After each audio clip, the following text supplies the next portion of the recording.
Effectivement, je porte la voix d'Alain Rousset, président du Conseil régional, mais je m'exprime aussi en tant que présidente de l'Office public de la langue occitane. Un office comme celui-là, le but, c'est de créer un consensus institutionnel au quotidien entre l'État et les collectivités territoriales. C'est une ligne de crête, c'est un chemin difficile parce que nous savons que régulièrement une décision centrale, une réforme du collège, une réforme du lycée, vient balayer tous les efforts que nous avons construits localement ensemble. La position est difficile à tenir, elle est inconfortable, mais nous la tenons parce que vaille que vaille, malgré tout, jusqu'à la semaine dernière, nous arrivions à progresser.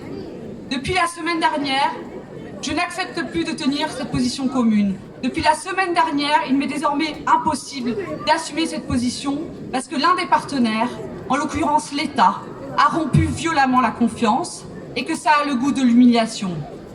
Parce que c'est humiliant d'entendre le Conseil constitutionnel frapper d'illégalité 50 ans de pratique immersive de l'enseignement de la langue.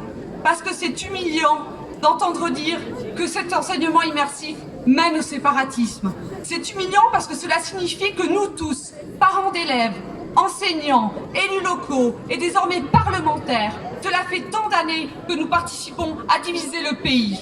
Je ne peux pas entendre ça et je me demande où sont-ils? Où sont les dangereux séparatistes que nous avons contribué à construire depuis 50 ans? Sont-ils embusqués dans les montagnes? Sont-ils dissimulés sous les mairies? Où sont-ils? Quel est ce monde imaginaire?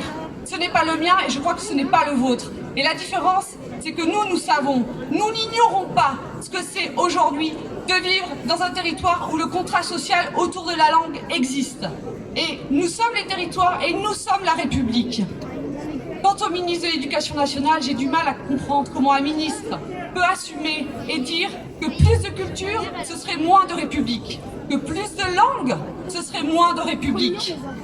Et au président de la République, qui fait des déclarations d'intention, je n'en ai que faire de ces déclarations d'intention, parce que désormais, ce que nous voulons, ce sont des preuves.